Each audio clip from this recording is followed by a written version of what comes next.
Hello, my name is Stephanie Gomez, and it's my privilege to work with the Sacramento County Office of Education. I'm a licensed clinical social worker, and I serve as the coordinator of staff and family support across many programs here at SCOE, including the Infant Development Program, Inclusive Preschools, Help Me Grow Sacramento, and many of the Early Learning Department programs as well.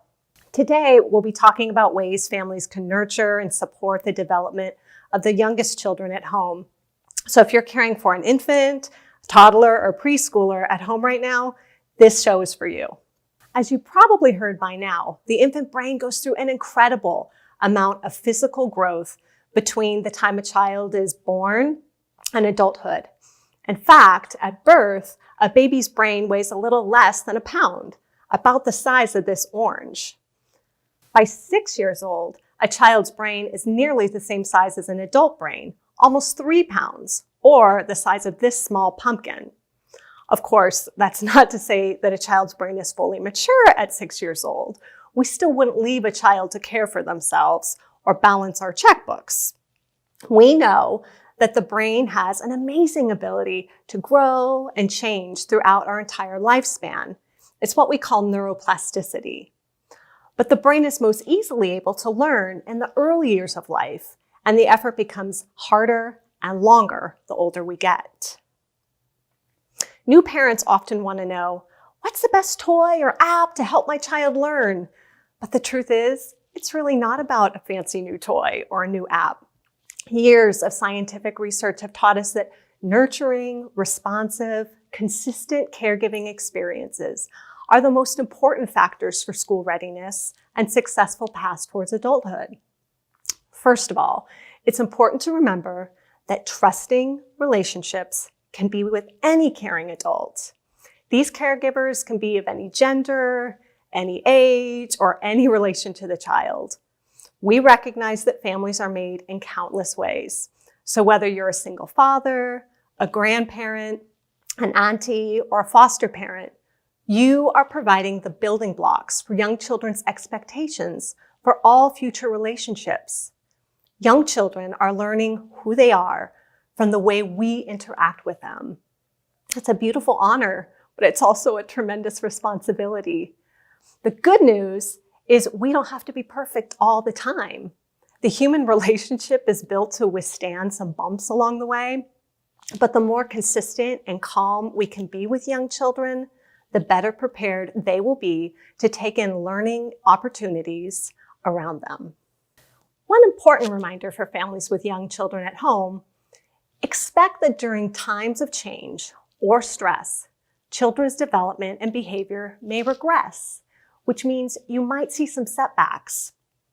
When children are off their regular routine or they may sense stress from those around them, it's normal and expected to see disruptions in sleep, separation anxiety, increased tantrums, regressions in toileting, and even some baby talk.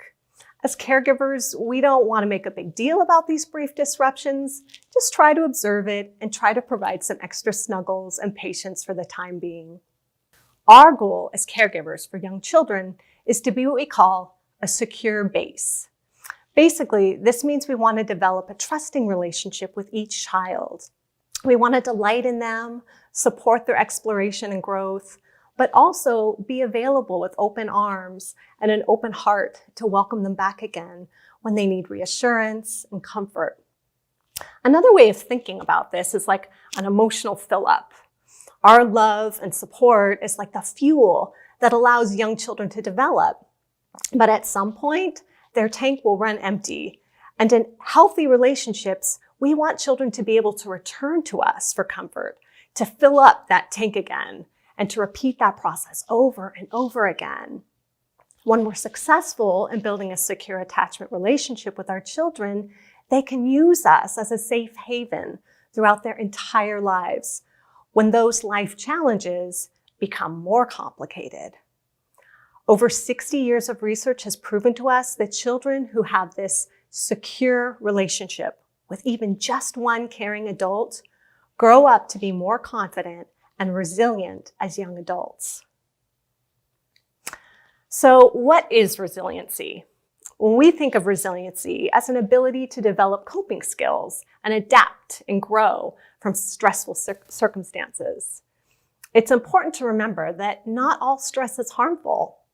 In fact, this model of the stress continuum illustrates different kinds of stress. Positive stress are stressful events that help children learn and develop coping skills. Think about an infant waiting a brief moment to be fed while the parent prepares a bottle, or a child's first day at preschool when they're learning to separate from their caregiver. The stress is brief, but it's supported by caring adults. The baby learns to wait for brief periods of time, or the child learns mommy and daddy always come back. In tolerable stress events, the event may be more serious, such as parental divorce, moving to a new home, natural disasters, or even a large-scale public health event. But it can be supported by responsive relationships, and it can eventually become a source of strength and resilience. Toxic stress occurs when the stressful event is prolonged and there's an absence of protective relationships. The child remains in a highly stressed state without the ability to calm their brain and body, which can create permanent changes to the growing brain. But the good news is we have the ability to provide support to children in times of stress. So let's look a bit closer at what we mean by trusting relationships. Attuned means paying attention, really observing the cues that your child is giving you. If your child's extra cranky, maybe they're hungry or tired or overstimulated with their environment. Being reflective means taking some time to think about what your child's behavior might be communicating to you. If a child's developed a habit of whining to get your attention, maybe we need to think about how to teach that child a new replacement behavior, like saying, "Excuse me," or providing visual choices for children who don't have language yet. Being responsive means the way in which we respond to young children may be even more important than what we do. Young children thrive on warm physical touch throughout the day, meeting their needs with a positive attitude. Nurturing means what's your tone of voice, your pacing, giving hugs, smiling, eye contact, getting down on their level. There's a famous quote by Toni Morrison, the famous author, and she says, "When a child walks in the room, your child or anybody else's child, do your eyes light up?" Empathic means thinking about what the situation is like from your child's perspective. With babies, this can be done by mirroring their facial affect. So if the baby is crying, we might look at that baby and we might also frown and say, "Is the baby sad?" Putting words to those feelings. It's important to remember that we can still empathize with children while still maintaining boundaries. We can say, "I know you're sad because you can't have a cookie. We can eat a cookie after a dinner." Being consistent means that children can generally expect that your response will be predictable. We're human and we will become frustrated at times, but it is important to repair the mistake and get back on track as soon as possible. And so how do we do that? By staying regulated. And that means staying calm and composed, even when we're experiencing really big feelings ourselves. One of the most helpful tools we use to think about regulation is to learn the basics of how our brains work. Dr. Daniel Siegel and Dr. Tina Payne Bryson wrote some of my favorite books, The Whole Brain Child and No Drama Discipline, and they explain brain development in easy ways for parents to understand. And one of those ways is the hand model of the brain. So what we know is that the brain grows from the bottom up, like this. If you imagine putting up your hand, you put your thumb here in the middle, and you're going to wrap your fingers right around the top here. And we could actually just kind of slide that hand model into our brain. And what we know is that this bottom part here near our wrist represents the brain stem. And this is what regulates all the autonomic parts of our brain, like our heart rate, our breathing, our temperature control, all the things we don't even really think about. In that middle part of the brain is the limbic system. And this is the really emotional part of our brain. This is where we have feelings of love and attachment and fear, anger. That's where the fight, flight, freeze is coming into play. And when we wrap our fingers around that, that represents the more advanced part of our brain, or what Dan Siegel calls the upstairs part of our brain. And that's the prefrontal cortex. And that is regulating all of those more advanced, higher level things that are going on in our brain, like empathy and problem solving, judgment, critical thinking, impulse control. And what Dan Siegel says is that when we become emotional, when that middle part of our brain is acting up, we flip our lids. Now, this happens for very young children very often, right? Because this prefrontal cortex really doesn't start to mature until children are about 3 or 4 years of age. And we actually know that that prefrontal cortex doesn't really mature until about our mid-20s. So you can imagine if you have a young child who's flipped their lid and they are behaving in a very emotional way, and then you have a caregiver who's also flipped their lids and are also reacting from an emotional part of their brain, and they're trying to solve a problem together, it's not going to be very effective. So what we know as caregivers is the most important thing that we can do is recognize when we've flipped our lids so that we can engage all of our calming strategies to engage our upstairs brain with our downstairs brain, calm ourselves down so we can then connect with our children and help them calm. Now, we are human and we all make mistakes. There's going to be times when we're stressed or we're tired and we're having challenges in our own lives. But when you can catch yourself losing patience with your child, remember, you always have the ability to get back on track. Notice when your buttons are being pushed or you start to hear that shark music in your head and you feel your heart rate increasing. This is a cue to take a break, calm yourself, and then come back to your child in a more helpful way. For example, it's okay to come to your child and say, "I'm sorry I yelled at you. I felt really frustrated and hurt when you kicked me. It's not okay to kick me, and it's not okay that I yelled. Next time, I'm going to practice using my words when I'm mad." Not only does this help develop a secure relationship with your child, but you're modeling conflict resolution and positive behavior. Another tool that Dr. Siegel and Dr. Bryson teach is to help young children regulate. So sometimes as adults, we may tell children to just calm down, which is silly because how many of us have ever calmed down just because somebody ordered us to do it? We can connect to calm. So a caregiver first needs to connect with the child in order to help them calm down. Young children cannot do this on their own. So when your child's upset, you can try calmly approaching them, getting down to their level, or even lower, offering them a hug and remaining calm and present. Or you can name it to tame it.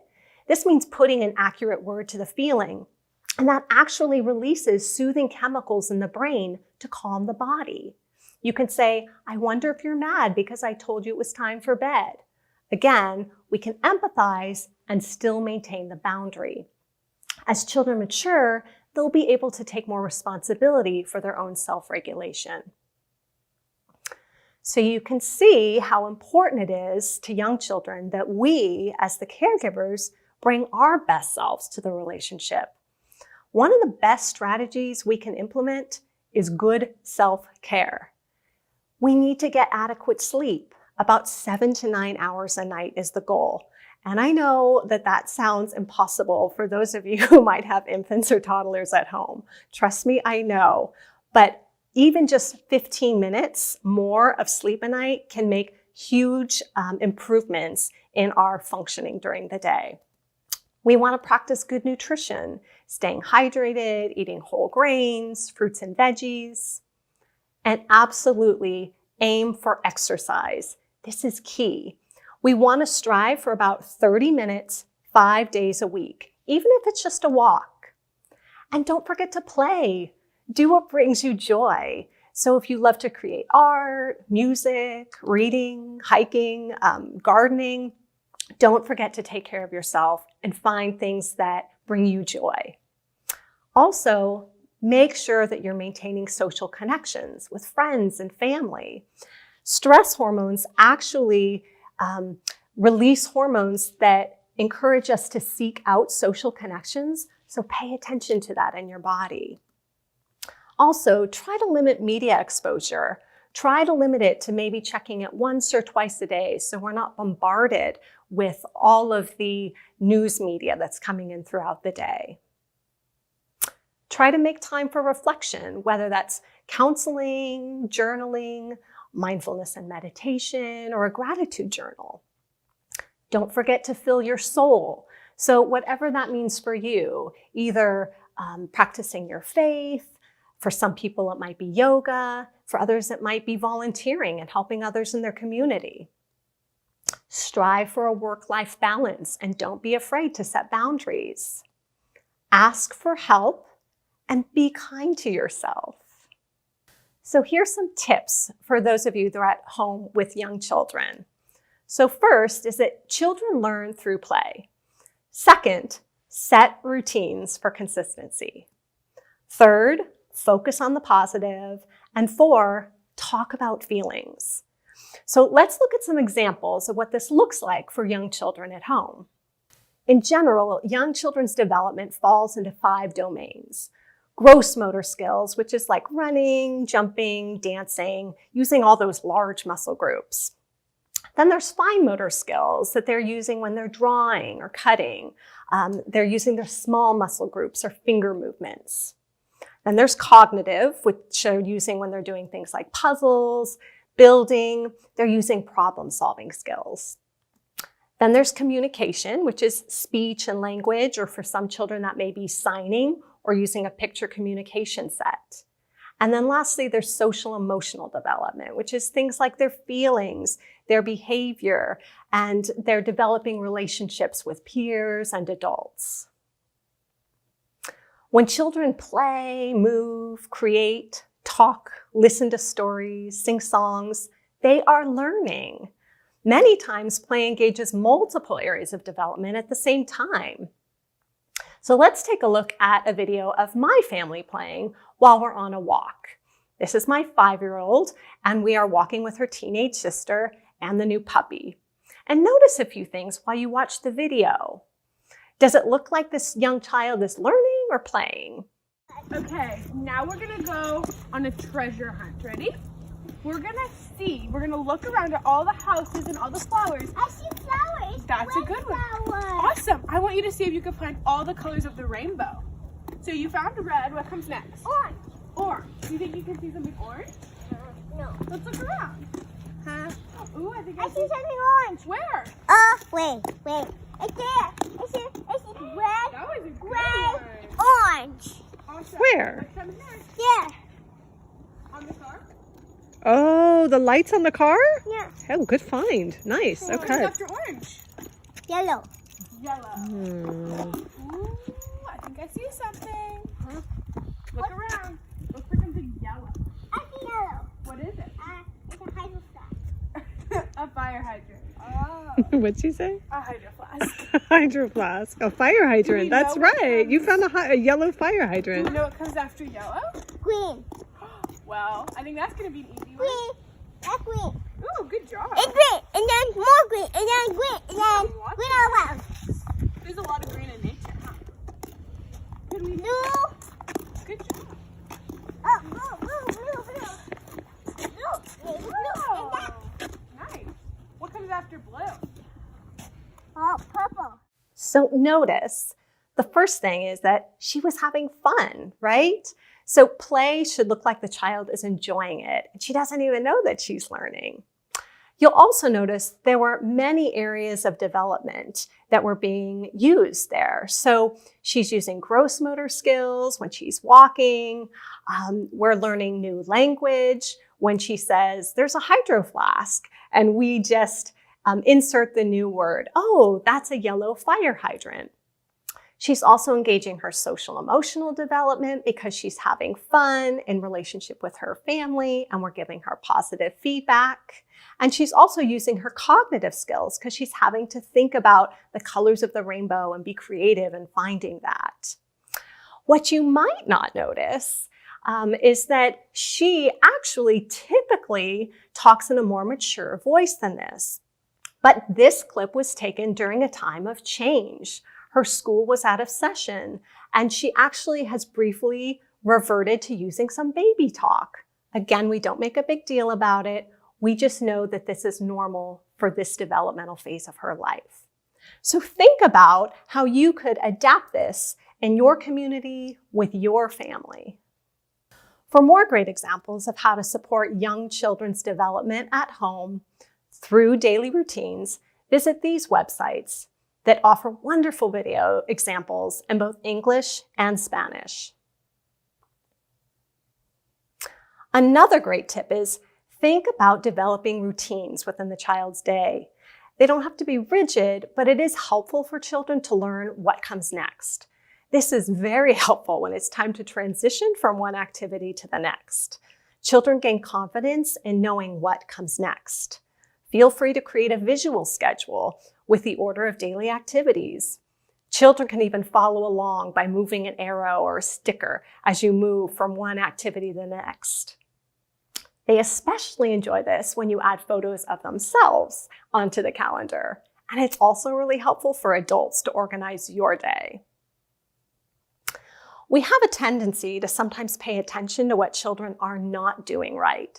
But whatever we pay attention to is going to increase more of that behavior because children love attention. So we try to pay attention to what they're doing well. In California, we use the Cephal teaching pyramid model to help early childhood educators support social emotional learning in the classrooms and to reduce challenging behaviors.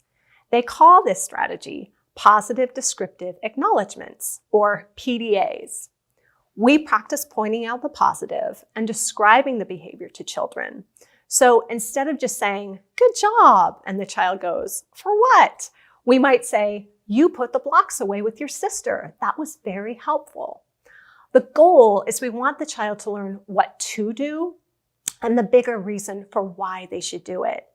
It's not necessarily to please us or to earn a sticker, but it's because it's the kind, respectful, or safe thing to do. When caregivers talk about feelings with young children, those children grow up to be more compassionate, caring, and self-aware young adults. It's never too early to talk about feelings, even with babies. Begin with simple emotions like sad, angry, happy, excited, and then expand to more complex words: frustrated, confused, lonely, worried. And then you can explore those feelings through children's books, characters you see on TV, and even through play. Thank you so much for tuning in and watching today's episode. Your willingness to learn more about your young child and how you can support them, it really shows how much you care and want to help be the best caregiver you can be. If you've enjoyed today's topics and you'd like to learn more, you can explore the following resources. If you continue to have questions or concerns about your child's development, or you have further questions about resources for children birth to 5 years old in Sacramento County, please contact Help Me Grow Sacramento. You can contact the central telephone line at area code 916-822-8744, or complete a developmental screening online at our website, www.helpmegrowsac.org. We hope this episode has been helpful in supporting all of our families with young children at home. Thanks for watching.